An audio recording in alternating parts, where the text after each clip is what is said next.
हमारे प्रदेश के मुख्यमंत्री साहब महाराष्ट्र में गए, जाकर के कहा बहनों भाइयों, जो 5 वक्त उत्तर प्रदेश में हो हल्ला होता था वो मैंने शांत करा दिया। अब 5 साल का वक्त और लगेगा, मैं इसको हमेशा के लिए शांत करवा दूंगा। समझो इस बात को। और उनका उम्मीदवार वो कुंदरकी में अपने सर पे टोपी लगा रहा है। आज ये इख्तिताम है, 5 बजे माइक बंद हो जाएंगे। 20 तारीख को आपको वोट डालना है। मेरे दोस्तों, मेरे बुजुर्गों, जमहूरियत की सबसे बड़ी ताकत सियासत होती है। इस देश में, इस प्रदेश में बहुत बड़े बड़े लोग थे जिनके पास ताकतें थी, पैसे थे, सियासी कुव्वत थी, बावजूद उसके किसी को पुलिस कस्टडी में गोली मार दी गई, किसी को जेल के अंदर जहर दे दिया गया, जैसा कि उनके घर वालों का इल्जाम था। मेरी मुराद अतीक अहमद और मुख्तार अंसारी जैसे लोगों से है। अगर हम और आप समझ रहे हैं कि इस देश के अंदर हमारा पैसा, हमारी ताकत है, तो नहीं है। अगर आप ये समझ रहे हैं कि इस देश के अंदर आपकी जमीनें, आपके घर, आपके महल्लात, आपकी दुकानें, आपकी ताकत है, तो मैं कहता हूं नहीं है। क्योंकि आप और हम सब जानते हैं कि हमारे देश के प्राइम मिनिस्टर जो अपनी तकरीरों में कहा करते हैं कि मैंने स्टेशन पर चाय बेची है, 35 साल मैंने भीख मांगी है। वो प्राइम मिनिस्टर जो कभी भीख मांगते थे, कभी चाय बेचते थे, रात को 8 बजे टेलीविजन के सामने खड़े होते हैं और कहते हैं कि आज से 1000 और 500 का नोट बंद। तो आपकी पॉकेट में रखा हुआ आपका जायज का पैसा कागज का रद्दी टुकड़ा बन जाता है। ये ताकत, ये कुव्वत अगर किसी ने दिया तो ये सियासत ने दिया। एक मंदिर में एक संत, एक पुजारी, उसे यही सियासी कुव्वत, यही ताकत मिली, तो आज हिंदुस्तान के सबसे बड़े सूबे का चीफ मिनिस्टर है। आज उसके आदेश पर न्यायालय को बालाए ताक रख दिया गया। अगर वो कह देते हैं अब्दुल का घर गिराना है, तो सुबह तक बुलडोजर आकर के अब्दुल के घर को गिरा देता। क्या मेरी बात गलत है? अरे आज जो जुल्म, जो ज्यादती, जो नाइंसाफी, जो अत्याचार इस मुल्क के अंदर हमारे और आपके साथ हो रहा है, इसकी वजह सिर्फ ये है कि हमारे पास अपना सियासी प्लेटफॉर्म नहीं है। लेकिन जो जुल्म, जो अत्याचार, जो नाइंसाफी हमारे साथ हो रही है, ये जुल्म, ये अत्याचार, ये नाइंसाफी किसी वक्त में बैकवर्ड समाज, दलित समाज के साथ भी होती थी। लेकिन उनका एक नेता जिसको हम मुलायम सिंह यादव के नाम से जानते हैं, बाबरी मस्जिद की शहादत के बाद बाबरी मस्जिद की गिरी हुई दीवारों पर खड़ा होकर के ये ऐलान करता है कि समाजवादी पार्टी अवामी पार्टी है, आपकी पार्टी है। मुसलमान नाराज था कांग्रेस से, क्योंकि कांग्रेस के दौरे हुकूमत में 6 दिसंबर 1992 को वो काला दिन, जिस दिन बाबरी को शहीद किया गया, मुसलमान नाराज हुआ। मुसलमान उसके साथ जुल्म हो, ज्यादती हो, नाइंसाफी हो, उसको घर मत दो, खाने को मत दो, उसके इलाकों में सड़कें मत बनवाओ, अस्पताल मत बनवाओ, तब भी वो तुम्हें वोट डालता है। लेकिन जब बात अल्लाह के घर की आ जाए, जब बात आका की आ जाए, जब बात अल्लाह सुब्हानहू तआला के शान की आ जाए, तब मुसलमान उस तमाम पार्टियों से अपना मुंह फेर लेता है जो तमाम पार्टियां इस मामलात में मुलव्विस रहती है।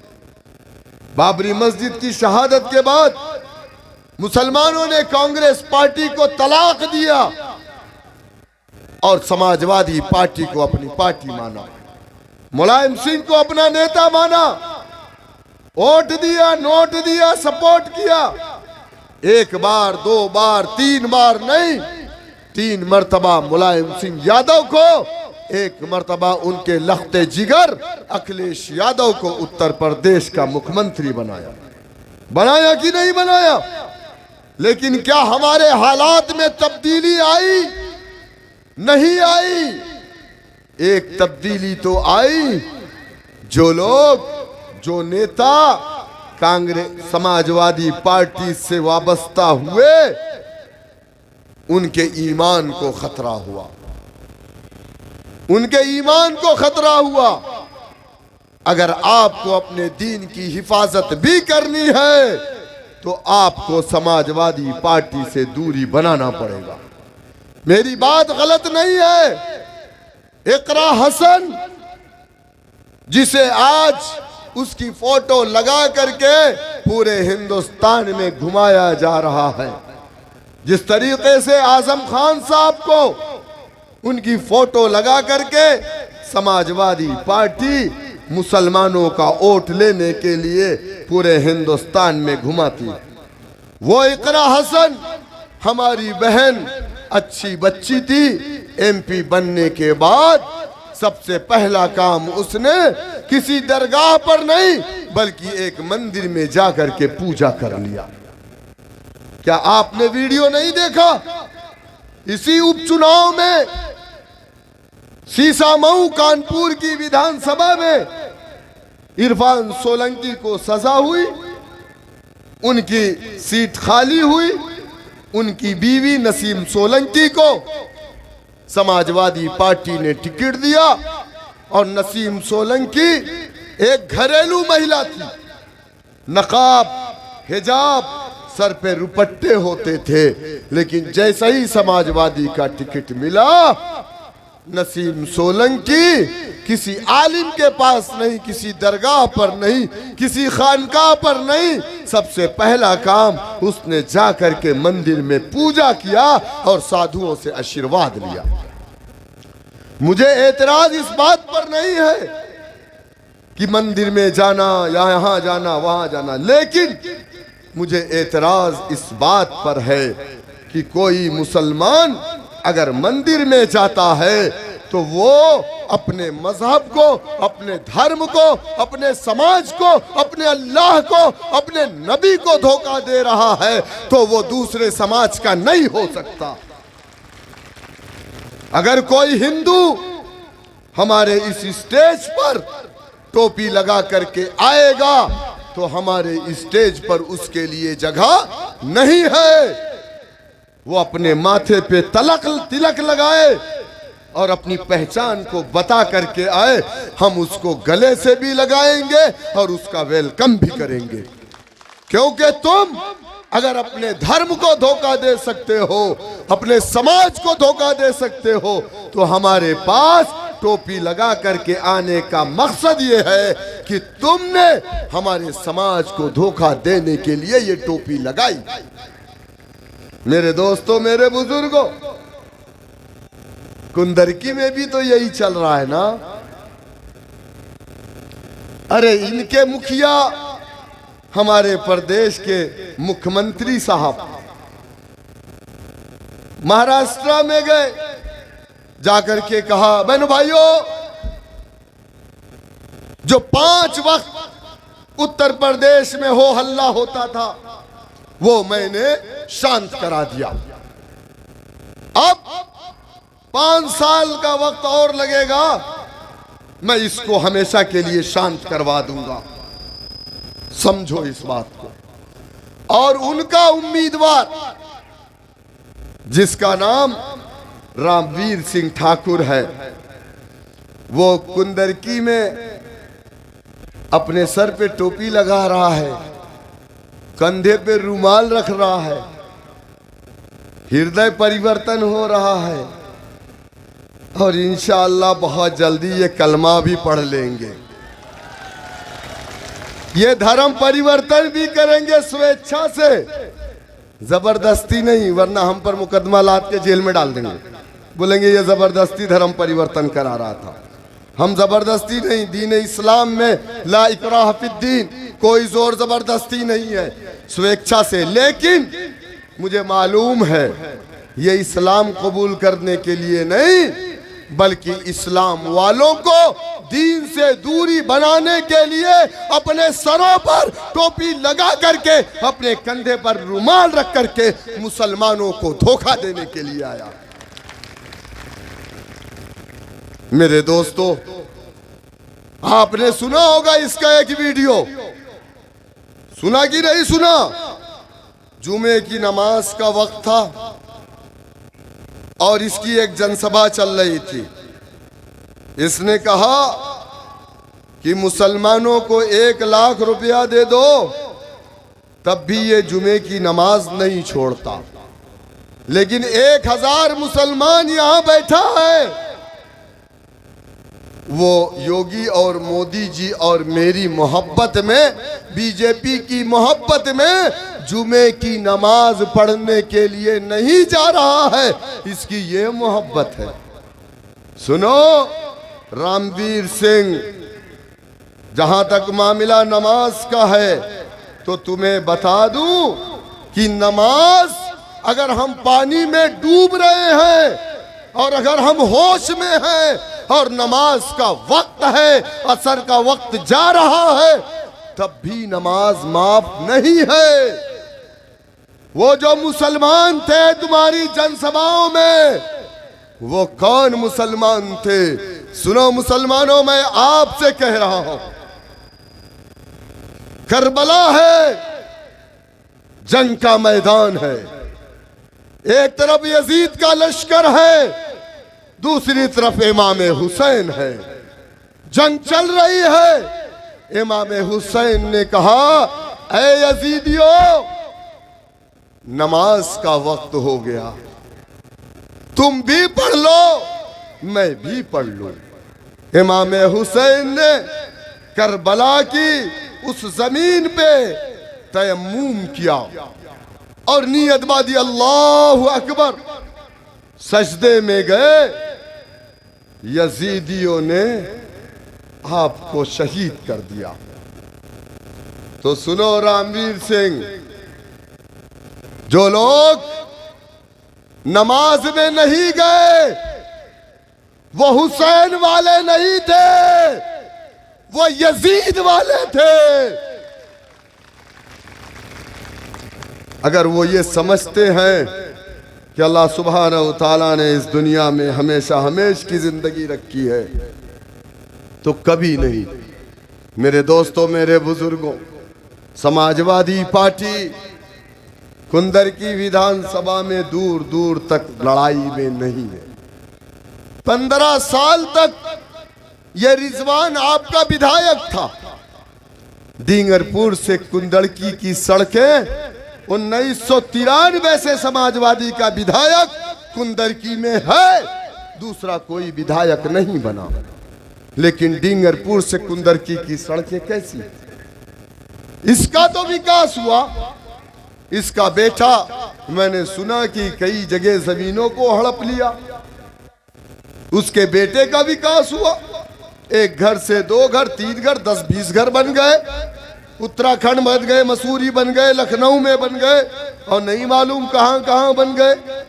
जिस तरीके से अखिलेश यादव के लंदन में भी बन गए, सैफई भी चमक रहा है, लेकिन मुसलमान उजड़ करके मुजफ्फरनगर हो गया। मेरे दोस्तों, मेरे बुजुर्गों, मुसलमान डरने वाला नहीं है। याद रखो, बीजेपी की ताकत फिरौन से बड़ी नहीं है, लेकिन फिरौन के सामने मूसा अलैहिस्सलाम ने घुटने नहीं टेके थे। इमाम हुसैन ने यजीद के हाथों बैत लेने से इनकार क्यों किया था? कहा था ना कि ऐ यजीद, तेरी हुकूमत में गुनाह होता, नाइंसाफी होती है, जुल्म होता है, ज्यादती होती है, अत्याचार होता है, मैं तेरे हाथों बैत लेने को तैयार नहीं। 10 से ज्यादा बच्चों की जान किसने बचाया? किसने बचाया? अरे जिहादियों ने बचाया। किसने बचाया? जिहादियों ने बचाया। आए दिन हम पर जिहादी जिहादी जिहादी। अरे आपको जिहादी के माने नहीं मालूम तो हम क्या करें? जिहाद के माने जानते हैं? संघर्ष होता।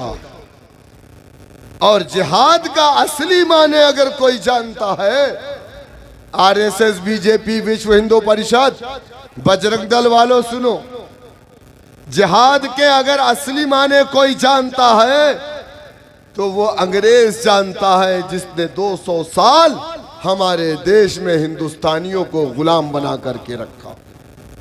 अरे हमारे यही उलमा इकराम ने जिहाद का फतवा दिया तो एक एक मुसलमान अपने घरों से लाठी डंडे हथियार लेकर के अंग्रेजों के खिलाफ खड़ा हुआ, और जब तक अंग्रेजों से लड़ा, जब तक कि अंग्रेज को हमारे वतन अजीज से निकाल करके बाहर ना कर दिया। ये आरएसएस वालों को जिहाद के नाम से तकलीफ इसीलिए है क्योंकि इन्होंने आजादी की लड़ाई में हिस्सा तो नहीं लिया था ना। तो ये जानते हैं कि हम जुल्म, अत्याचार, अन्याय के खिलाफ हमेशा से हैं, क्योंकि इस्लाम और हमारे आका नबी करीम सल्लल्लाहु अलैहि वसल्लम ने हमें इसी चीज की तालीम दी है। मेरे दोस्तों, मेरे बुजुर्गों, हम उत्तर प्रदेश में कभी ना आते। हम पर लोग इल्जाम लगाते हैं, हम फला की टीम, हम फला की टीम, हम फला की टीम। खुदा की कसम, हम किसी की टीम नहीं है, हम अल्लाह और उसके रसूल सल्लल्लाहु अलैहि वसल्लम की टीम है। हम पर इल्जाम लगाया जाता, अरे यही इल्जाम और यही जुल्म, ज्यादती, अत्याचार इसी हिंदुस्तान में दलित समाज के साथ हुआ। 11% जाटो समाज, जबकि SC ST का 130 MP हिंदुस्तान की पार्लियामेंट में बैठा, लेकिन वो खामोश था जब दलितों के गले में मटकी लटकाई गई, जमीन पर ना तुक्के, इनकी बहन बेटियों की इज्जतें लूट ली जाती थी, इनको अच्छे स्कूलों में एडमिशन नहीं मिलता था, सरकारी नौकरी नहीं मिलती थी, उनकी जिंदगी का मुकद्दर बन गया था कि वो सुबह उठ करके दूसरों के घरों की गंदगियों को साफ करते थे। लेकिन उनका एक नेता पंजाब की सरजमीन से निकला, जाटो बस्तियों में जाकर के कहा, ऐ मेरे जाटा समाज के लोगों, सत्ता की चाबी को अपने हाथ में लो, तब तुम इंसाफ के लिए सारे दरवाजे को खोल सकते हो। लोगों ने काशीराम का मजाक उड़ाया, कहा 11% वालों को लेकर के सत्ता की चाबी की बात कर रहा है। नौजवान खड़ा हुआ, काशीराम पर इल्जाम लगाया गया। किसने लगाया? जो पुराना कांग्रेसी जाटो समाज का था। मुसलमानों ने कभी काशीराम पर इल्जाम नहीं लगाया, लेकिन दुनिया ने देखा काशीराम अगर मगर, लेकिन नहीं, अपने समाज को समझाया, 11% मुत्तहिद हुआ, अल्लाह की मदद आई। महज 9 सालों में अपने कौम की एक बेटी को उत्तर प्रदेश का मुख्यमंत्री बनाया। आज कोई ऐसा सरकारी दफ्तर नहीं है जहां दलित का बेटा सरकारी नौकरी में ना हो। आज कोई ऐसा सरकारी दफ्तर नहीं है जहां समाजवादी पार्टी यानी उसके समाज का, यादव समाज का बेटा सरकारी दफ्तर में ना हो। मुसलमानों, मैं आपसे पूछ रहा हूं, 20% आपने समाजवादी को वोट दिया, आपका बेटा कहां है? आंकड़े बताते हैं 20% उत्तर प्रदेश में मुसलमान, 27% जेल की सलाखों में मुसलमान। 2017 से अब तक जितने भी इनकाउंटर हुए 161 या 62, सबसे ज्यादा इनकाउंटर अगर किसी का हुआ तो मुसलमानों तुम्हारा हुआ है। क्यों? ये नाइंसाफी नहीं है तो क्या है? कौन आवाज उठाएगा? अगर हम बोलते हैं तो लोग हम पर इल्जाम लगाते हैं और कहते हैं कि ये बीजेपी की बी टीम है। मेरे दोस्तों, मेरे बुजुर्गों, समझो इस बात को। और समाजवादी पार्टी के फाउंडर मेंबर आजम खान थे, उन्होंने अपना खून बहाया, लेकिन आजम खान आज जेल में है, उनका बेटा जेल में है। मुलायम सिंह यादव, उनका बेटा प्लेन में है, हेलीकॉप्टर में है, चमचमाते हुए महल्लात में रहता है। आप बताइए मुझे, आपको क्या मिला? अरे डरना नहीं है, घबराना नहीं है। याद करो 7 अक्टूबर, याद है ना? 7 अक्टूबर 2023, फलस्तीन की वो सरजमीन जहां पर हमारा किबला अव्वल बैतुल मुक़द्दस है। 7 अक्टूबर से आज 18 नवंबर है। वहां के लोगों को सोने को बिस्तर नहीं है, वहां के लोगों के पास खाने को खाना नहीं है, वहां के लोगों के पास रहने के लिए एयर कंडीशन कमरे नहीं है।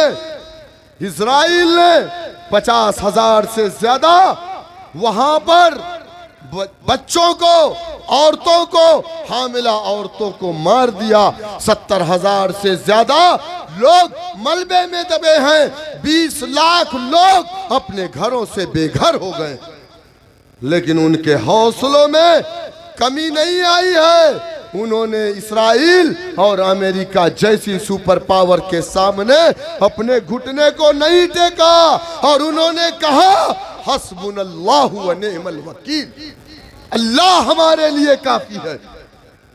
आप डर करके बीजेपी को वोट कर देंगे? मेरे दोस्तों, मेरे बुजुर्गों, आपको डरना नहीं है, घबराना नहीं है। आज नहीं तो कल इंशाअल्लाह ताला यह हुकूमत 5 साल की होती है। उसके बाद हुकूमत इंशाअल्लाह ताला बदलेगी। अगर आप मुत्तहिद होंगे तो वह दिन दूर नहीं है कि जिस तरीके से राजभर ने अपना डंडा झंडा बनाया, 4% वालों ने हुकूमत में हिस्सेदारी ली। निषाद समाज ने अपना डंडा झंडा बनाया, 11% वालों ने सरकार में हिस्सेदारी ली।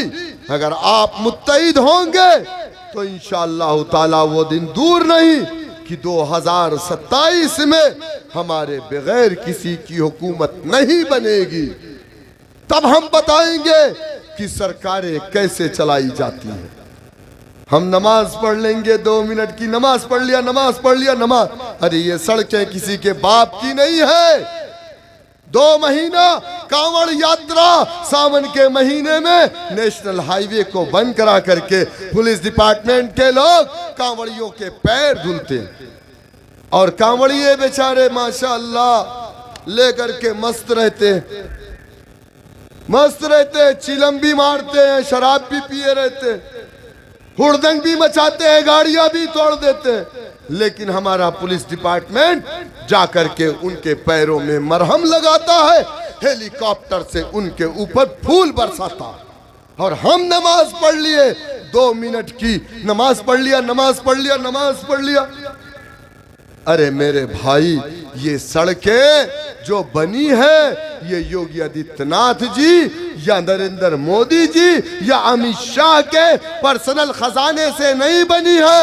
यह हिंदुस्तान जितना अमित शाह नरेंद्र मोदी का है, यह हिंदुस्तान उतना ही बैरिस्टर ओवैसी, शौकत अली और हाफिज वारिस का भी है। मेरे दोस्तों, मेरे बुजुर्गों, लेकिन आज हमें 2 नंबर का शहरी बना करके रख दिया गया। क्यों? दलितों ने अपनी पार्टी बनाई, 11% सरकारी नौकरी में हिस्सेदारी पाया, यादव ने अपनी पार्टी बनाई, 7%, 50% हिस्सेदारी पाया। मुसलमानों ने अपनी पार्टी नहीं बनाई, 20%, 27% जेल में हिस्सेदारी पाया। मेरे दोस्तों, मेरे बुजुर्गों, मैं बैरिस्टर असदुद्दीन ओवैसी साहब, मैं सबसे पहले तो ठाकुर रामवीर सिंह का वो बयान आपको सुनवा दूं जो मैंने अभी बोला है। सुनिए क्या कहा उन्होंने। सुनने के लिए आई है, इसको देखकर आप क्या कहेंगे?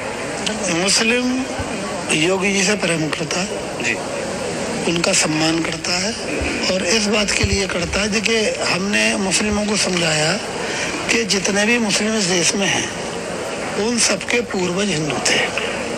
कालांतर में इबादत। अच्छा बताइए, बाबा आदम अलैहिस्सलाम इस दुनिया में पहले आए थे कि नहीं? आए थे ना? बाबा आदम अलैहिस्सलाम आए थे ना? आए थे ना? कौन थे वो? मुसलमान थे ना? हमारे पैगंबर थे ना? तो इनके पूर्वज मुसलमान हुए कि नहीं हुए? इनके डीएनए में मुसलमानों का डीएनए है। आगे सुनिए। और पहनावा बदल गया लेकिन डीएनए वही रहा। तो डीएनए तो वही है, भारतीय है। तो पहनावे से और इबादत करने के तरीके से कुछ नहीं होता भाइयों। आज तो शुक्रवार था, इनकी नमाज अदा करने का वो समय था जिस समय रैली का था जी। अगर जुम्मे की नमाज आदमी 1 लाख रुपए छोड़ सकता है, लेकिन जुम्मे की शुक्र की नमाज नहीं छोड़ता मुसलमान। और वो समय कौन सा था? वो नमाज अदा करने का समय था। उसके बावजूद भी हजारों मुस्लिम उस पीरियड में उपस्थित थे। इसका मतलब क्या है कि योगी से, भाजपा से, मुझसे ये लोग प्रेम करते। सुन लिया आपने? अब मैं आपको एक पैगाम सुनाना चाहूंगा। 20 तारीख को चुनाव निशान पतंग, बैरिस्टर असदुद्दीन ओवैसी साहब का पैगाम आपके लिए, सुन लीजिए। अस्सलाम वालेकुम।